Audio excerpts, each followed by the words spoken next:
Hello everyone, and thanks for tuning into the Financial Investor channel. My name is Brent, and today we're going to be doing our stock market weekly recap for the 25th through the 29th of March 2019. We've officially ended the third month in the year and completed our first quarter, so we're going to be doing some monthly recaps and quarterly updates here in a few videos. In today's video, we're going to take a quick look at last week's performance, which is already here up on the board. We're going to be taking a look here at the markets, the four main indexes, and how much they moved during the week. We're going to take a look at stock futures after hours, what stocks moved up, what stocks moved down. Take a look at the entire S&P 500 for the week, what stocks were positive or negative.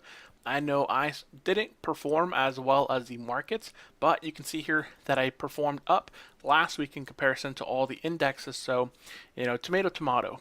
We're also going to be taking a look at financials, home builders, oil, silver, gold, bonds, and mortgage rates, which are dropping very quickly. And we'll do a comparison from last week to this week. So if you are looking to refinance, this could be a good opportunity to do so. I know I'm going out there now and getting some rates. So anyways, if you are brand new to the channel, hit that subscribe button below. If you do enjoy the video, find it helpful, hit that thumbs up. And if you have any comments, questions, want to share some information yourself as to what you were tracking this week, drop it in the comments section. I don't always cover every single thing every week, but I like to make these for historical reference, and I have a nice thumbnail displaying week to week how the market adjusts. So if we've noticed that the market has been, 8 weeks with positive and there's been no pullbacks, we feel more comfortable seeing that there's a pullback here, a pullback there, and it's not just a drastic upwards movement. So anyways, let's go ahead and get into the video. Last week's changes for the 18th to the 22nd of March. S&P was down 0.77, Dow Jones down 1.34%, the Nasdaq down 0.6, and then my portfolio last week was up about 0.59%, and that was a lot of help from Apple jumping up about 2.65%, and then General Mills also up 6.8. Apple's a large portion of my portfolio, which really helped out the portfolio overall. Now this week, S&P 500 performed really well. 5-day change up 1.2%. So overcame last week's loss there of 0.7 plus came up with some additional here. We can see a lot of the movement between Tuesday and Friday. So year to date, this is up 13.07%. The Dow Jones up is now, I believe Dow Jones actually fell into the last place. Yeah, last place there for the Dow Jones. Still continue to climb though. 5-day change up 1.67 for the week. So again, market was pretty on it as far as the movement went. Everything was pretty, all the indexes, even though the Dow Jones only has 30 and the S&P has about 513, they kind of moved in sync, which is pretty good for the market here. Year to date up 11.15. Nasdaq had a nice boost here. It is in the lead.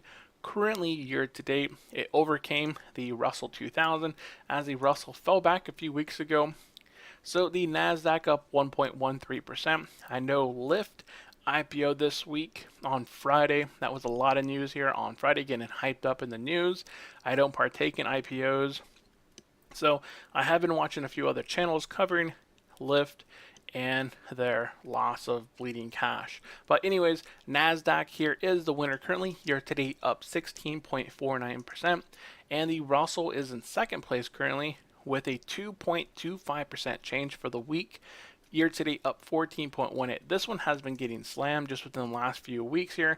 You can see it has taken a dive here within the last month, down 2.61%. Whereas if we take a look here at the Nasdaq, which is positive for the month, the Dow Jones, which is also, this is including here a little bit of February's here. So yeah, it does actually look like Dow Jones will be negative here for the week, down 0.22%. And the S&P this month looks up positive about 1.5%, but it does include a little bit of February, so we'll see how that kind of goes here going forward. Now stock futures are pretty positive. There hasn't been a whole lot of news that would push it lower. Trade talk has been pushed out. There's no more tariffs being implemented. The Fed's not going to be raising rates. They've been pretty much, just whatever sort of news comes out. But right now, I don't know what to expect. We've been going up very quickly.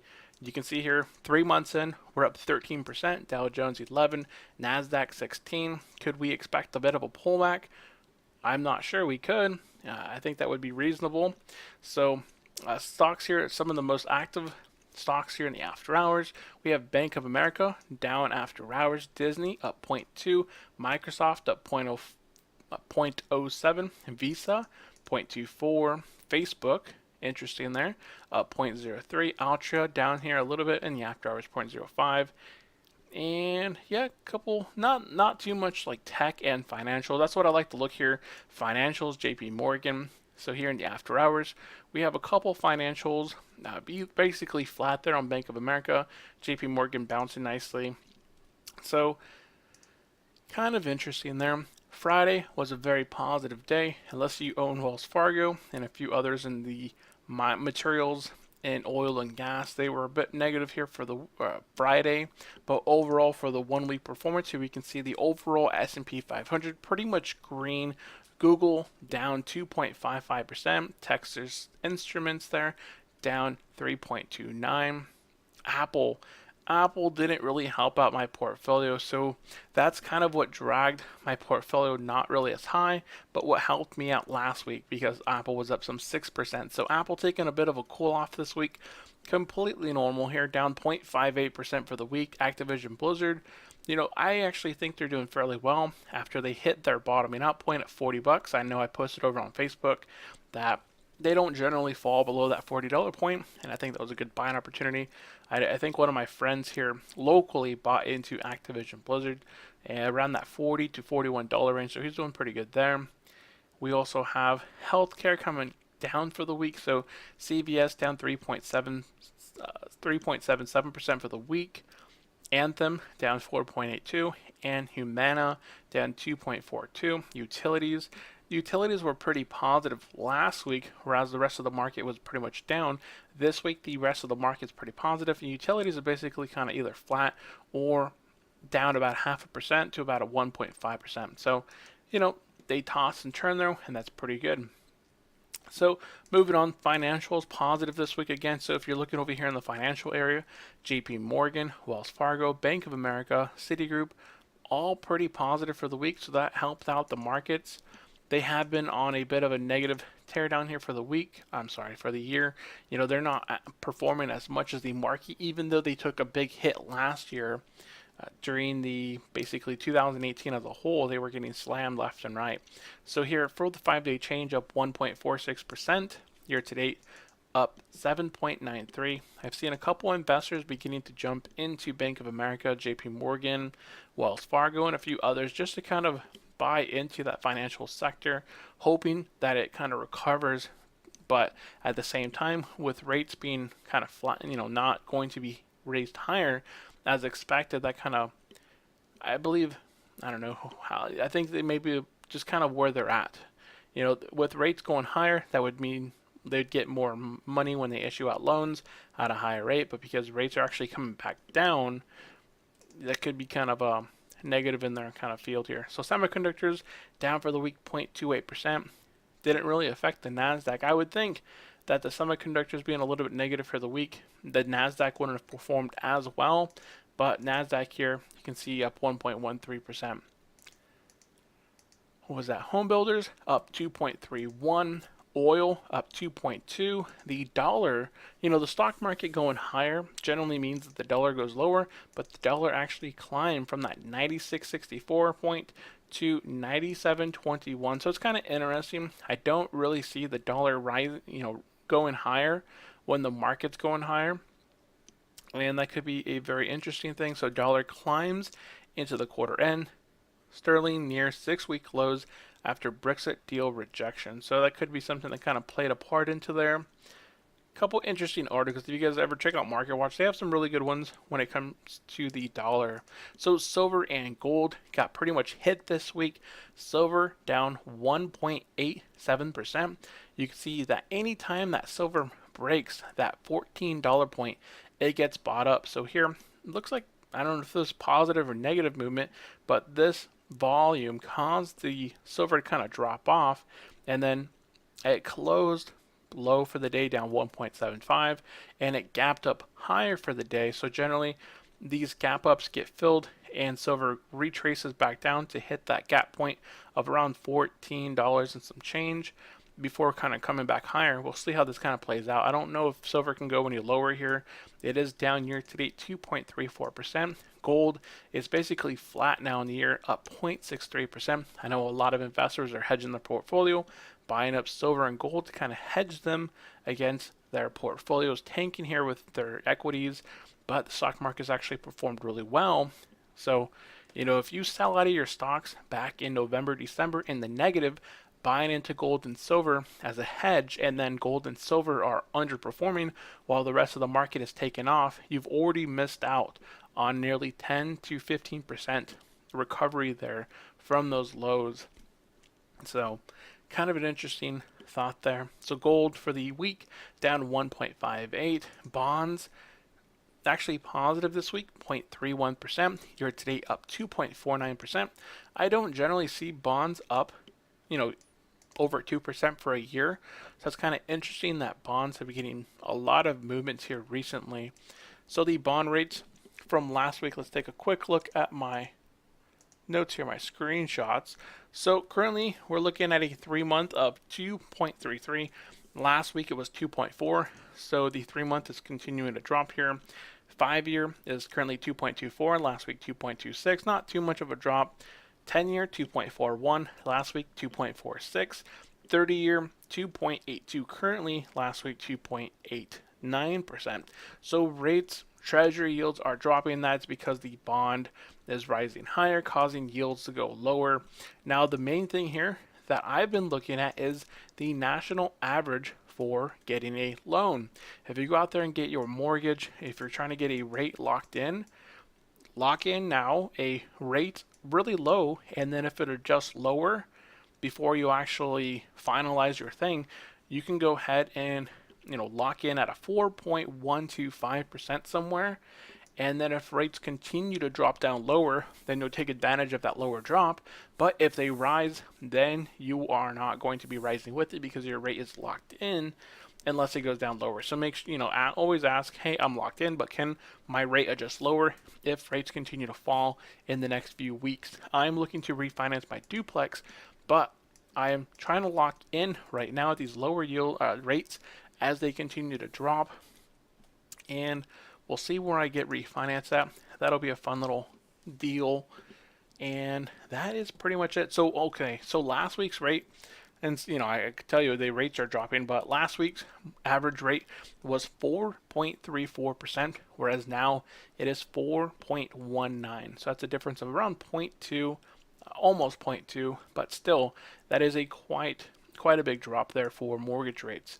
So rest of the information here that I posted over on Facebook, I posted my Monday buys video, so it looks like it had some good engagement, kept that snowball rolling.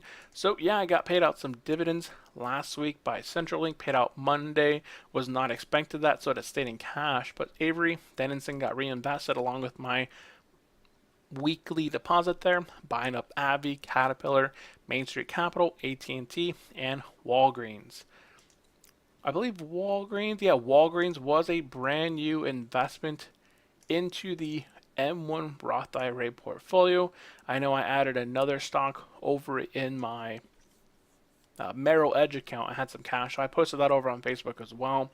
So I kind of went over all the stocks that paid out last week. Kellogg's, Consolidated Edison, Main Street Capital, Stanley Black & Decker, and Avery Dennison. But some of that was last week was reinvested into CenturyLink.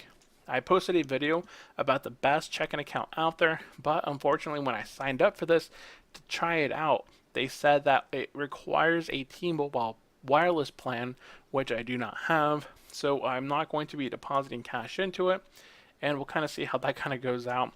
Morris Invest, turnkey scam. This is something, when I originally looked into turnkey real estate last year, Morris Invest, I was watching his YouTube channel and had made a call with their team, and then while reading into them over on Bigger Pockets and other areas online, everyone was saying that they had lost their money. They were buying up homes that were never rehabbed, they were never built, and he kind of pushed it off all on the third party. He's basically a wholesaler collecting a fee in between as he sort of pushes you to a third party. And so he says he's not to blame for that, but got to take, you have to accept responsibility. McDonald's making some moves, so a huge acquisition for McDonald's. McDonald's bites a big data with a 300 million acquisition, buying up some tech firm that's going to be helping them out with their electronic boards inside as McDonald's continues to move towards becoming a sort of last employee, like a staffless sort of system. They're only going to require just a few employees inside, and I think this is a really good move. They'll have these set up in a way that they can accumulate a number of personnel. That way there's not a lot of waiting lines. I think this will be kind of interesting how they will kind of have this set up. So yeah, kind of an interesting acquisition there for McDonald's. I still think they're a bit overpriced. I would like to own McDonald's, but they just are fairly overpriced, and I like to buy my value buying opportunities. So here is one where I added to my portfolio. I bought up Reese. This is the oil company. The ticker symbol is RES, but it's RPC Inc. and it's an oil and gas company. Pretty small, as far as revenue, $1.72 billion in revenue, net income, free cash flow, all positive. Price to book there, 2.5. Price to sales, 1.41. So overall, it is a pretty well financially ran company. It felt fairly valued, so where it's current buying opportunity. And it's up about 5% or so, but I only bought one share. It wasn't a big position. It was just because I had $14 sitting in the account. I didn't want it sitting in cash. If it's in the account, I should have it invested, so I just picked up a share. Not too big there. I had a meeting on Friday with Juniper as we're trying to replace some of our network equipment. So we were in there talking to the technicians, and kind of interesting. I've always been a network engineer. I'm a network engineer, systems engineer, and I work a lot with networking equipment and different systems. And when I looked in the networking, I looked at Cisco, I looked at Juniper. Cisco has such a large market share, and when I had looked at Cisco, that was the primary one that I had looked at. Okay, they have the main market share, but they've been kind of waning for the last few years. So it was interesting, and Juniper's only at 3% of the market share as of third quarter 2018. So I made a video, or I didn't make a video, but I put a bunch of information here as far as they just acquired, Mist, some of their wireless devices. They're very similar to Meraki's. And then a few articles on comparison between Juniper and Cisco, a couple articles there, and then market share, which I thought were all sort of informational, sort of fun stuff. So this week, we already saw the market, the S&P up 1.2%, the Dow Jones up 1.67%, the NASDAQ up 1.13%, and then my portfolio this week up 1% this week. Apple took a bit of a break, so the rest of my portfolio kind of chugged along, and it balanced itself out right at that 1%. So that is basically all I wanted to cover for today's video. If you guys did enjoy the video, of course, hit that thumbs up button below. If you have not yet subscribed to the channel, hit that subscribe button. And if you have any comments, questions, if you were tracking some information this week, drop it in the comments section. I always approve all the comments as long as it's informational. And if you bought any stocks this week, looking to buy some stocks next week, let me know in the comments section. I always appreciate all the feedback as well as the thumbs up. And that is it. Thank you all for tuning in. I will see you next time. Have a great day. Bye.